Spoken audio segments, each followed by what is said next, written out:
Assalamualaikum warahmatullahi wabarakatuh. Bismillahirrahmanirrahim. Alhamdulillahirabbil alamin.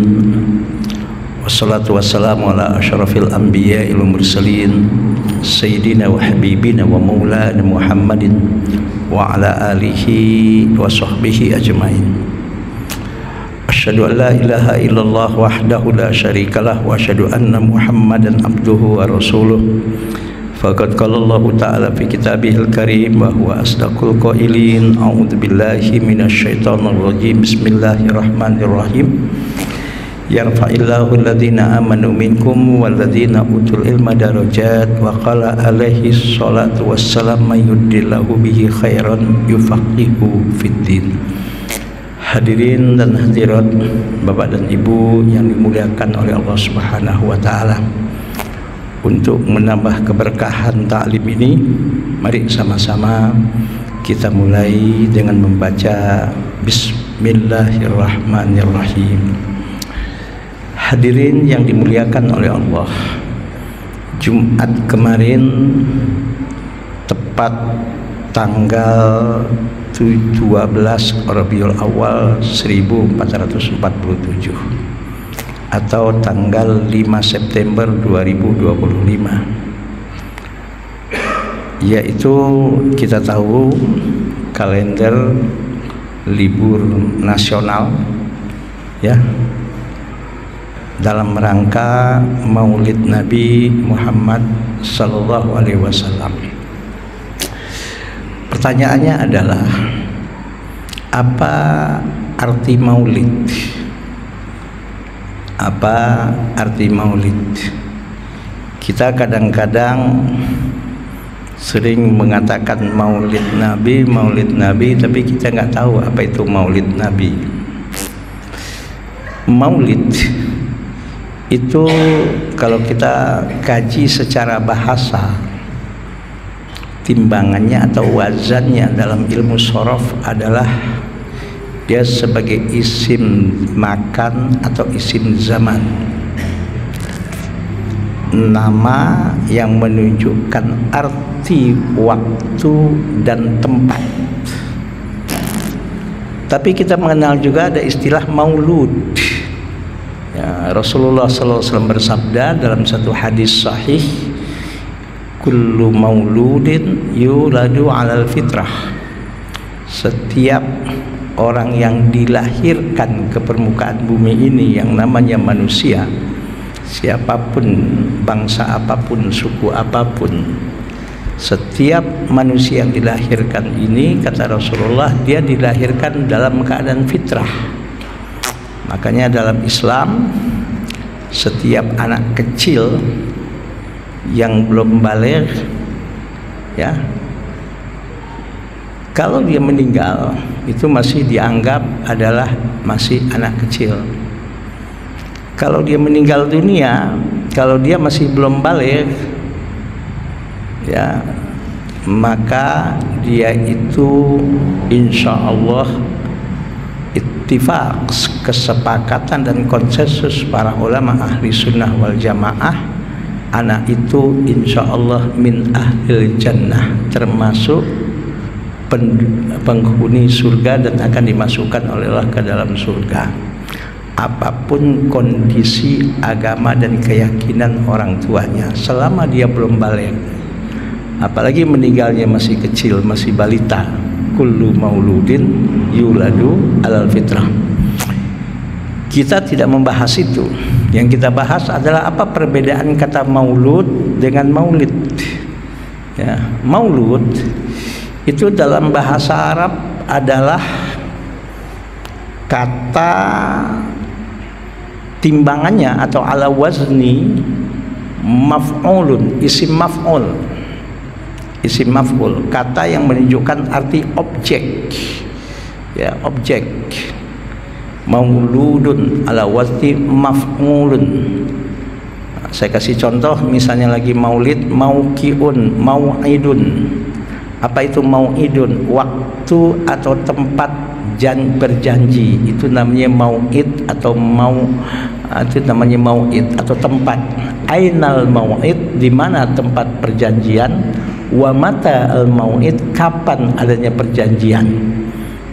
Kemudian al maulid itu juga artinya adalah tempat atau waktu di mana seseorang itu dilahirkan.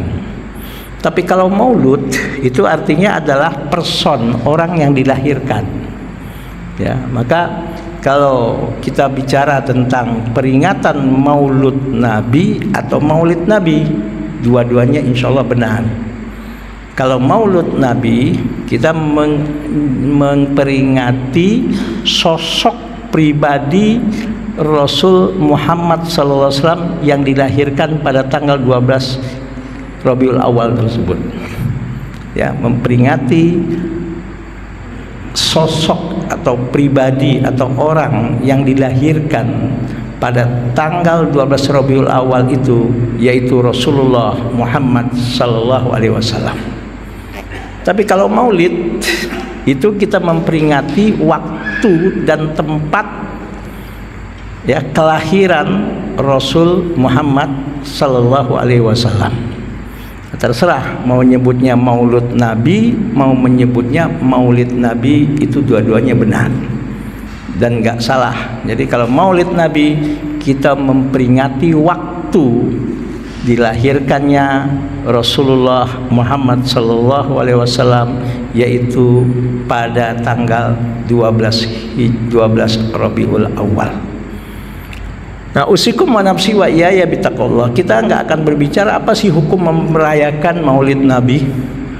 Ya, kalau kita bicara tentang hukum ini dengan banyaknya apa yang dilakukan oleh para ulama sedunia ya, yang melakukan merayakan maulid Nabi ini orang-orang alim, orang-orang pinter, Mbak. Dan bukan hanya di Indonesia, Bapak pergi ke Mesir, Bapak pergi ke Yaman, ya, bahkan ketika saya kuliah di Saudi, di Madinah, saya juga pernah menghadiri peringatan maulid di rumah orang Arab, orang Saudi gitu loh, Pak. Walaupun memang kalau di Saudi tidak terbuka seperti di Mesir atau di Yaman. Bapak pergi ke Maroko, Bapak pergi ke Libya, itu apalagi di Asia Tenggara, di Malaysia, di Brunei, maulid Nabi ini subhanallah adalah sesuatu yang sudah menjadi hal yang dikenal oleh masyarakat di penjuru dunia ini. Jadi saya rasa ya, walaupun ada yang berkata oh itu kan nggak pernah dicontohkan oleh Nabi, oh itu kan sahabat pun tidak pernah melakukan. Persoalannya adalah peringatan maulid Nabi itu ibadah mahdoh atau bukan?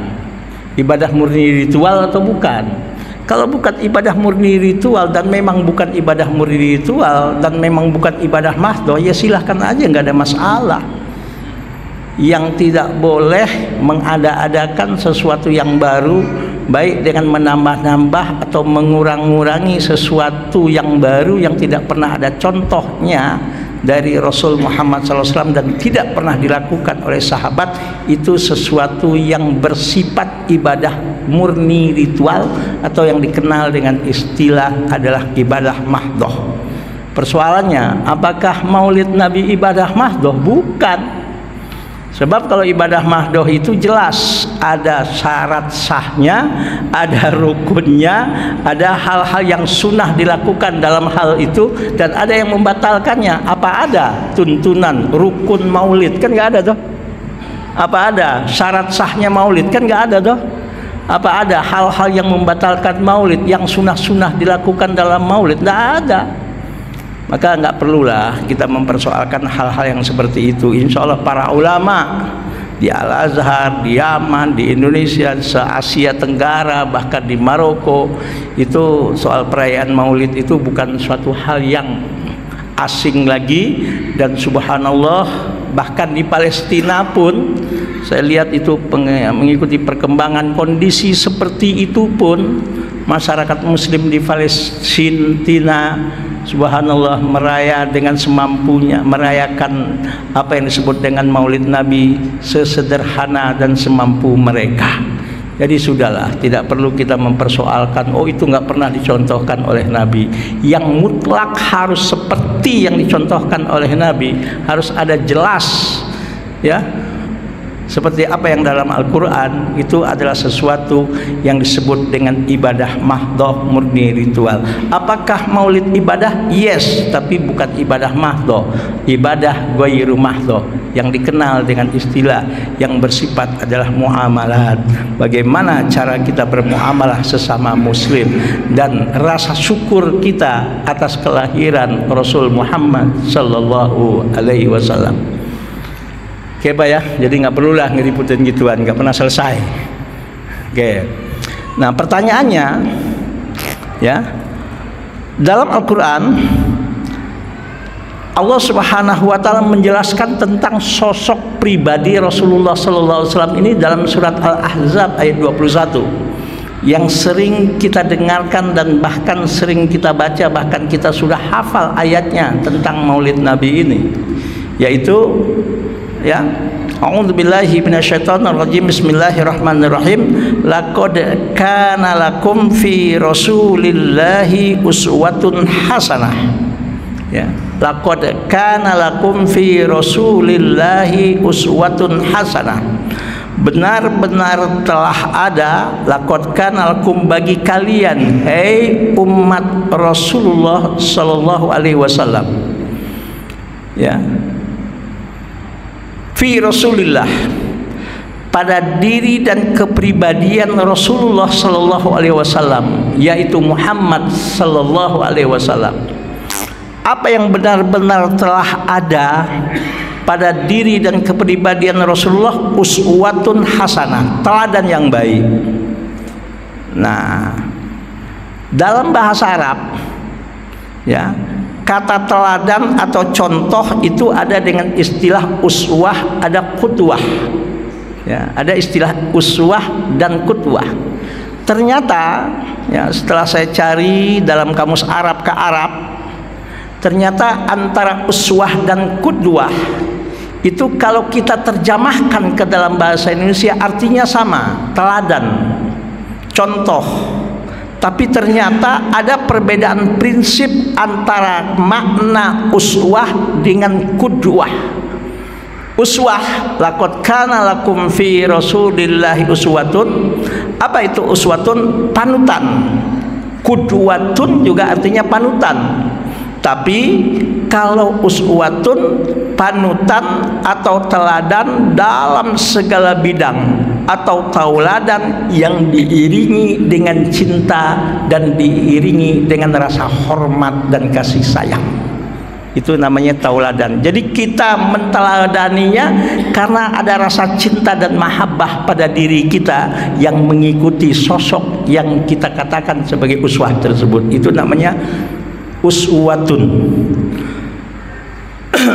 Fokusnya, ya, uswah itu berfokus personal, seseorang yang diikuti secara keseluruhan, tidak hanya dalam perbuatan tertentu. Maka Allah berfirman, laqad kana lakum fi rasulillahi uswatun hasanah. Berbeda dengan kata qudwah.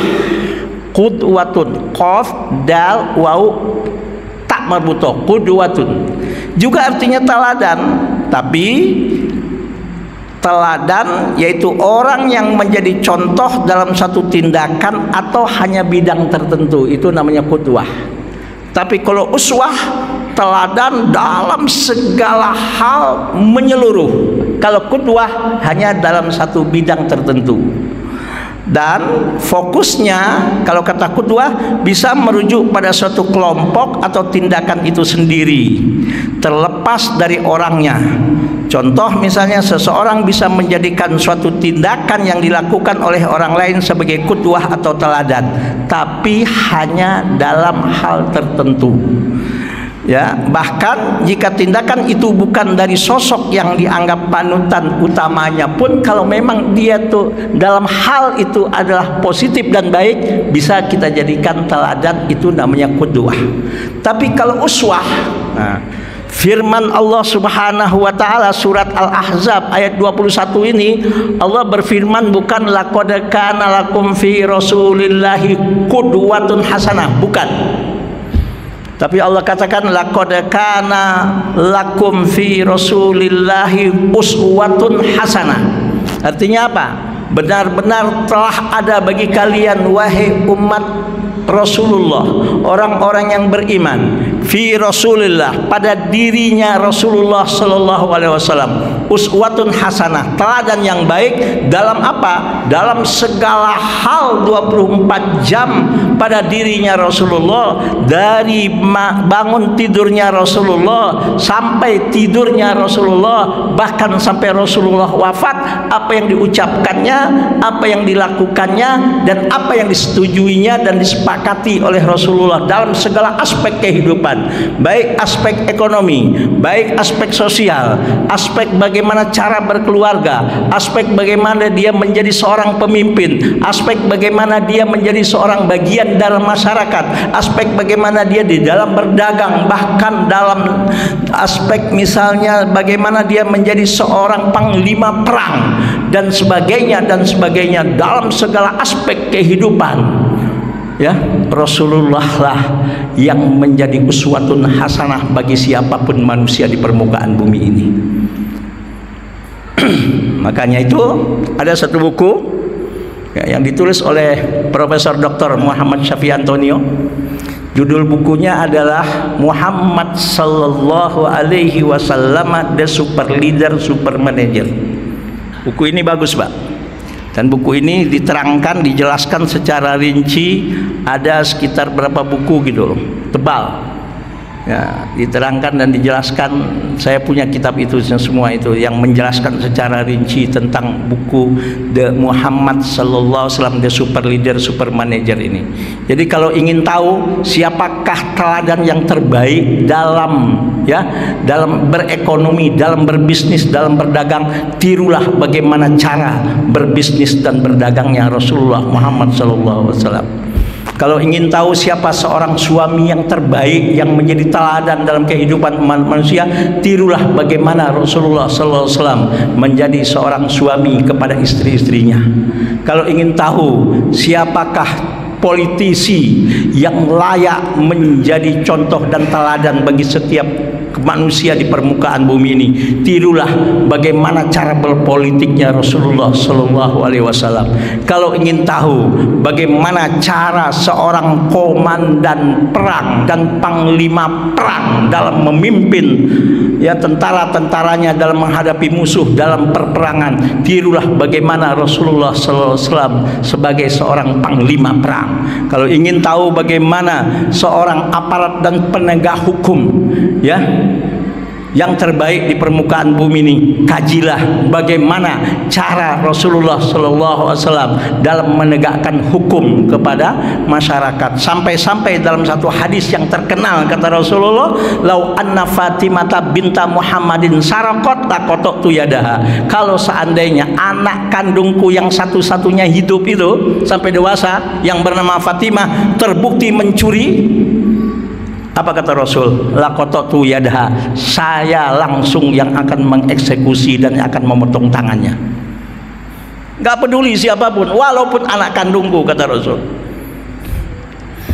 Makanya itu ya, kalau ingin melihat, apalagi Pak sebagai seorang Bapak, sebagian anggota masyarakat yang hidup di tengah-tengah masyarakat, yang hidup di masyarakat majemuk.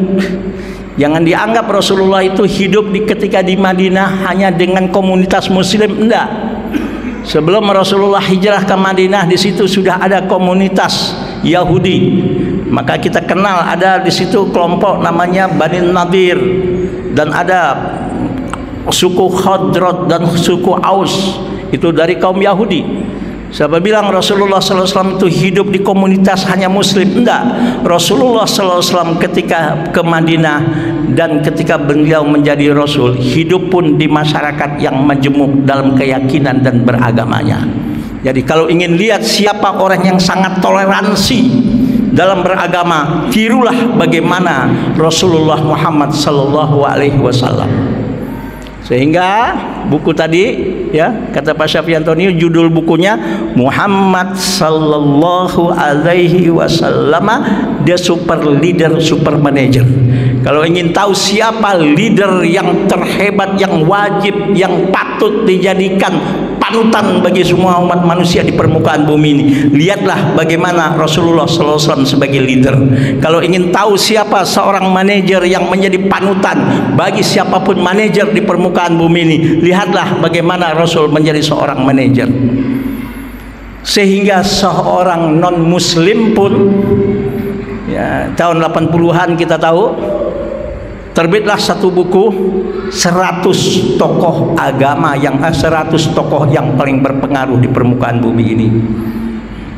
Kan tahu tuh bukunya Pak, tahun 80-an terbit. Siapa namanya Pak? Hinz ya kalau tidak salah ya. Subhanallah.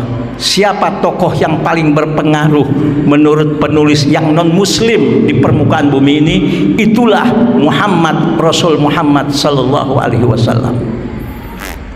Oke, nah bahasanya bukan laqad kana lakum fi rasulillahi qudwatun hasanah, tapi uswatun hasanah. Apa bedanya qudwatun dengan uswatun? Kalau qudwatun hanya ngikut aja, hanya menjadikan sosok itu menjadi teladan. Tapi kalau uswatun menjadikan sosok yang dijadikan tauladan itu dengan rasa cinta dan kasih sayang kepada orang tersebut, dan betul-betul mengikutinya bukan karena terpaksa atau bukan karena apa, tapi karena lahir rasa mahabbah dan cintanya kepada Rasul Muhammad SAW tersebut. Oke, jelas Pak ya? Nah, jadi kalau ada yang bertanya, siapakah orang yang mampu mengambil hikmah dan pelajaran dan mampu menjadikan sosok Rasulullah sebagai teladan dalam kehidupannya? Sebetulnya dengan Allah berfirman, laqad kana lakum.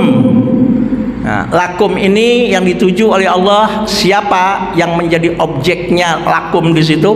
Bagi kalian, hei hamba-hambaku yang beriman.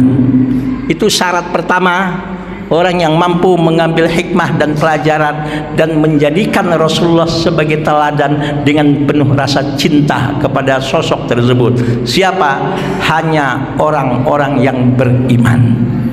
Itu satu, Pak. Ya. Yang kedua, nah, di sini nih ada itu secara umum, siapapun hamba Allah yang beriman itu insya Allah mampu menjadikan sosok Rasulullah Muhammad SAW sebagai uswah dalam segala aspek kehidupannya 24 jam.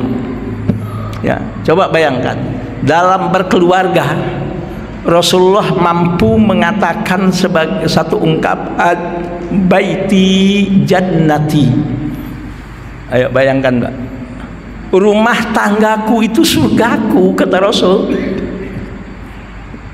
Sekarang banyak orang secara ekonomi mapan, maaf, mungkin secara pangkat dan jabatan, oh status sosialnya di masyarakat cukup tinggi, bahkan mungkin punya jabatan-jabatan yang tinggi dan strategis. Bahkan mungkin ada orang berkata, oh duitnya nggak berseri, tapi belum tentu rumah tangganya adalah surga bagi dia. Betul kan Pak? Betul kan Pak? Tapi Rasulullah Muhammad SAW walaupun seperti itu Pak, dia mampu mengatakan baiti jannati, rumah tanggaku adalah surgaku, katanya. Jadi kalau ingin melihat dan ingin meniru bagaimanakah rumah tangga yang menjadi surga jadi penghuninya, belajarlah bagaimana dan pelajarilah dan tirulah bagaimana Rasulullah Muhammad SAW dalam memanage keluarganya, dan dia sebagai seorang suami dan sebagai seorang ayah kepada anaknya. Oke, jadi yang pertama yang mampu mengambil hikmah dan pelajaran atas keteladanan yang ada pada diri Rasulullah hanya orang-orang yang beriman di secara umum. Karena apa? Karena Allah mengatakan laqad kana lakum fi rasulillahi uswatun hasanah. Yang kedua, nah ini lebih spesifik, lebih khusus. Apakah semua orang-orang beriman dari umat Rasulullah, dari hamba-hamba Allah yang beriman ini mampu menjadikan tauladan yang ada pada diri Rasul Muhammad SAW sebagai tauladan kepada diri mereka semua? Jawabannya ternyata tidak semua umat Rasulullah yang beriman, yang mengaku umat Rasul, mampu menjadikan teladan yang ada pada diri Rasulullah, uswatun hasanah yang ada pada diri Rasulullah sebagai tauladan untuk kehidupannya. Tidak semua umatnya yang beriman. Kalau begitu pertanyaannya, siapa umat-umat yang mampu mengambil hikmah dan pelajaran dan betul-betul menjadikan Rasulullah sebagai tauladan dengan penuh rasa cinta kepada Rasulullah? Pak, ya, sudahkah kita cinta kepada Rasulullah? Ayo tanya diri kita, Pak. Sudahkah kita cinta kepada Allah? Sudahkah kita cinta kepada Rasulullah? Dan orang yang betul-betul katanya cinta itu bukan cuma sekedar di mulut. Gak usah jauh-jauh. Sudahkah kita cinta kepada bangsa dan negara kita, Pak? Tempat di mana kita sekarang berada. Hei, para orang-orang yang alhamdulillah hidup di Indonesia, yang alhamdulillah Allah amanahkan dan Allah berikan nikmat kepada bangsa ini, yaitu satu kemerdekaan sebagai rahmat dari Allah Subhanahu wa taala. Pertanyaannya, sudahkah kemerdekaan ini betul-betul kita sambut dengan penuh rasa cinta kepada negeri ini? Jangan ke Rasulullah, kepada bangsa kita sendiri, kepada negeri kita ini. Maaf, banyak orang yang mengatakan cinta NKRI, harga mati, tapi maaf berkhianat kepada kepada negaranya, Pak. Ayo coba lihat, apakah para koruptor itu sekarang korupsi ini bukan cuma miliaran, Pak, triliunan. Ya Allah, kalau kita lihat itu berita itu sampai ada korupsi itu sampai 900 triliun, sampai ada yang berapa 800 triliun, sampai ada yang 200 triliun, pribadi ada yang sampai 2 triliun, ada yang sampai 1 triliun. Ya Allah, tahu Pak duit 1 triliun, Pak? Duit 1 triliun itu duit 1 juta, ada 1 juta gepok, itu baru 1 triliun. Ngaku cinta kepada negara, tapi negara ini dirusak. Ngaku cinta kepada bangsa ini, tapi bangsa ini dirusak. Apakah cinta hakiki itu? Apa cinta sebenarnya seperti itu, Pak? Cinta itu coba lihat, ditunjukkan oleh para pahlawan-pahlawan bangsa Indonesia yang subhanallah mereka rela, mereka ridho mengorbankan apapun, bukan hanya waktu mereka, bukan hanya tenaga mereka, bukan hanya harta mereka, bahkan nyawa mereka pun mereka pertaruhkan dan mereka korbankan. Mereka sudah tidak peduli apakah anaknya akan menjadi yatim seumur hidup, mereka sudah nggak peduli apakah istrinya akan menjada seumur hidup, bahkan istrinya pun ikhlas walaupun harus suaminya gugur dalam peperangan, dalam melawan para penjajah. Itu yang namanya cinta. Demi ridho Allah dan demi merdekanya negara Indonesia ini, apapun mereka korbankan, bukan hanya waktunya, bukan hanya tenaganya, bahkan bukan hanya sekedar hartanya, nyawa mereka pun mereka korbankan. Demi apa? Demi mendapatkan ridho Allah dan demi cinta kepada negara Republik Indonesia ini, dan demi untuk merdekanya negara Republik Indonesia ini. Coba betapa sedihnya mereka itu setelah negeri ini merdeka diisi oleh para pengkhianat yang menggadaikan bangsa dan negara dan aset negara ini kepada orang lain, yang akhirnya maaf ya Allah, krisis yang berkepanjangan, penderitaan yang berkepanjangan yang dialami oleh masyarakat, oleh sebagian besar masyarakat. Iya kan, Pak? Rasulullah Muhammad sallallahu alaihi wasallam itu, Pak, jadi tauladan bagi kita. Coba, subhanallah, kita ngaku cinta kepada Rasulullah, kita ngaku cinta kepada Allah, bahkan kita ngaku cinta kepada negara, tapi negeri ini dikhianati, Allah dikhianati, agama Allah dikhianati. Astaghfirullahalazim. Maaf, kita merayakan Maulid, Pak, biaya habis banyak, tenaga habis banyak, waktu habis banyak untuk merayakan Maulid. Tapi hasil Maulidnya coba kita lihat. Kenapa? Karena kebanyakan merayakan Maulidnya hanya basa-basi, bukan dari lubuk hatinya dan bukan karena cinta kepada Rasulullah Muhammad SAW. Jadi kalau betul-betul kita cinta kepada Rasul, jadi makanya Allah bilang laqad kana lakum fi rasulillahi uswatun hasanah. Yang namanya uswah hasanah itu menjadikan Rasulullah sebagai tauladan dalam segala aspek kehidupan dengan rasa cinta yang betul-betul cinta dan mahabbah kepada Rasulullah SAW.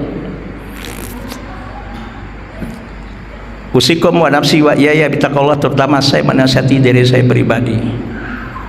Nah, pertanyaannya, apakah semua orang yang ngaku umat Nabi ini mampu menjadikan uswah hasanah yang ada pada diri Rasulullah sebagai tauladan dalam kehidupan mereka? Ternyata tidak. Allah sendiri yang bilang. Ayat ini dilanjutkan dengan oleh Allah, liman kana yarjullaha wal yaumal akhir wa dzakarallaha katsira. 3 sifat yang harus dimiliki oleh orang beriman ini kalau ingin betul-betul membuktikan cintanya kepada Rasulullah Muhammad SAW, dalam menjadikan Rasulullah sebagai tauladan dalam segala aspek kehidupannya, dari dia bangun tidur sampai tidur kembali, bahkan sampai menghembuskan nafas yang terakhir, baik ketika dalam berekonomi, baik ketika dalam bermasyarakat, baik dalam ketika berpolitik, baik dalam segala aspek kehidupannya 24 jam harus ada 3 kriteria yang dimiliki oleh orang yang mengaku beriman ini. Itu baru rasanya namanya cinta kepada Rasul Muhammad SAW, dalam menjadikan Rasulullah tauladan dalam kehidupannya. Yang pertama apa? Liman kana yarjullaha, itu yang pertama, kriteria yang harus ada. Yang kedua apa? Wal yaumal akhirah. Yang ketiga apa? Wa dzakarallaha katsira. Apa yang disebut dengan liman kana yarjullah? Allah berfirman dalam surat Al-Kahfi. Apa kata Allah? Ya, faman kana yarju liqa'a rabbih falyamal amalan shaliha wala yusyrik bi ibadati rabbih ahada. Barang siapa yang betul-betul dalam hidupnya menginginkan dan berharap ridho Allah dan bertemu dengan Allah dengan penuh keriduan dari Allah Subhanahu wa taala, falyamal amalan shalihan, kata Allah, dia harus melakukan apapun yang dilakukan. Silahkan berbisnis, silahkan berpolitik, silahkan bergaul dan pergi kemanapun, silahkan. Tapi yang menjadi acuan adalah apapun yang kita lakukan, apapun statement yang keluar dari lidah kita, apapun ide dan pemikiran yang keluar dari otak kita, kemana kaki kita melangkah, dengan siapapun kita, baik di pasar, dalam berbisnis, baik berpolitik sebagai seorang politisi, baik dalam menjalankan amanah sebagai pemimpin, sebagai seorang pemimpin yang dipercaya oleh masyarakat dan rakyat untuk menjadi pemimpin, baik sebagai aparat dan penegak hukum. Kalau betul-betul cinta kepada Rasulullah, fal ya'mal amalan sholihan. Semua yang dilakukan adalah apa? Sesuatu yang betul-betul soleh, sesuai dengan tuntunan syariat dan tidak keluar dari tuntunan syariat. Tapi sekarang apa yang terjadi, Pak? Yang terjadi sekarang ini menyedihkan. Masuk ajaran-ajaran yang sering saya bilang di sini. Oh, agama itu urusan pribadi. Bisnis ya bisnis, politik ya politik. Jangan campur adukan antara bisnis, politik dan agama. Kan banyak yang model begitu. Ini masjid, jangan bicara politik. Kalau ingin bicara politik entar, bukan di masjid. Masjid itu tempat ibadah. Maaf, politik itu kotor, masjid ini suci. Maaf, kalau politik itu kotor, tolong semua fakultas-fakultas ilmu politik yang ada di seluruh universitas ini bubarkan, dan sekali lagi bubarkan semua fakultas ilmu politik itu. Sebab kalau politik itu kotor, berarti mengajarkan mahasiswa-mahasiswa yang kuliah di fakultas ilmu politik itu untuk jadi orang kotor. Buat apa ada kampus yang mengajarkan mahasiswanya untuk jadi orang kotor? Betul nggak Pak? Politik itu dalam Islam sebagai salah satu sarana beribadah. Kenapa? Karena dalam Islam itu subhanallah, jangankan ngurusin negara, jangankan ngurusin orang banyak, urusan pribadi kita aja ke WC aja ada etikanya, urusan kita pribadi aja ada aturannya. Masa ngurusin negara, ngurusin orang banyak, jutaan orang, nggak ada etikanya, nggak ada aturan dalam agama. Kalau agama lain silahkan, tapi dalam Islam segala apapun yang dilakukan oleh yang mengaku umat Rasulullah SAW tidak boleh keluar dari tuntunan syariat, dan akidah atau iman yang menjadi landasannya akhlak karimah harus dipakai dalam segala aspek kehidupannya. Jelas Pak ya? Inilah yang salah satu menyebabkan Pak, maulid ya maulid, biaya keluar banyak, tenaga habis-habisan, waktu habis-habisan, tapi nggak ada bekasnya. Karena cintanya ke Rasulullah cinta palsu, bukan cinta yang sebenarnya. Oke, jadi sifat yang pertama adalah tadi itu Pak, liman kana yarjullah wal yaumal akhir. Apa wal yaumal akhir? Dia bukan berarti tidak butuh dunia, dia butuh dunia. Karena kita hidup di dunia nyata, dan sebelum kita hidup di akhirat, kita hidup di dunia dulu. Islam nggak melarang orang untuk menjadi orang kaya, dan banyak syariat Islam yang membutuhkan kekayaan dan harta. Zakat harus ada hartanya, membangun majelis taklim, masjid yang mewah ini, yang megah ini, membangun rumah sakit, ya, membantu orang-orang duafa, itu kan pakai duit loh Pak. Ibadah haji pakai dana, pakai biaya kan toh. Islam nggak melarang orang untuk jadi orang kaya, silahkan menjadi orang kaya, silahkan menjadi orang yang punya uang, mungkin kata orang duitnya nggak berseri, silahkan. Tapi orang kaya yang bagaimana? Orang kaya yang wal yaumal akhirah. Artinya apa? Dunia bukan dia tidak butuh, dia butuh dunia, tapi yang pertama dalam kehidupannya adalah kehidupan akhirat. Dan dia tidak akan menggadaikan akhiratnya hanya demi dunia. Tapi yang terjadi sekarang adalah kita banyak menggadaikan akhirat kita hanya demi dunia. Jelas Pak, inilah yang menyebabkan kenapa kita banyak tidak mampu mengambil hikmah dari tauladan yang ada pada diri Rasulullah. Karena kita, maaf, bukan wal yaumal akhir. Kita sekarang yang terjadi banyak mengorbankan akhirat demi dunia, banyak mengorbankan akhirat, banyak mengorbankan agama demi jabatan, banyak mengorbankan akhirat demi apa? Demi hanya maaf, sembako. Ya kan Pak? Udah nggak tahu halal, nggak tahu haram, sudah nggak tahu saudara, nggak tahu keluarga, sudah nggak tahu guru siapa orang tua. Demi apa? Hanya demi ekonomi. Bagaimana kita mampu menjadikan Rasulullah sebagai uswah hasanah di kita, sementara kita mengorbankan akhirat hanya demi dunia yang bersifat sementara, yang pasti akan kita tinggalkan dan akan kita pertanggungjawabkan.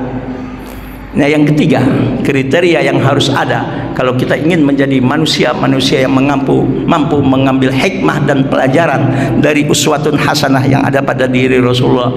Wa dzakarallaha katsira, orang yang senantiasa berzikir kepada Allah.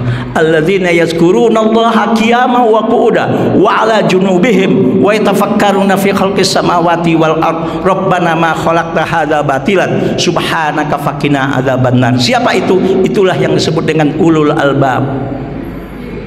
Artinya apapun yang keluar dari otak kita, pernyataan apapun yang keluar dari lidah kita, apapun yang kita lakukan, kemanapun kaki kita melangkah, dimanapun kita berada, dan apapun yang kita lakukan selama hayat di kandung badan, dari kita bangun tidur sampai tidur kembali, bahkan sampai kita menghembuskan nafas kita yang terakhir, apapun profesi kita,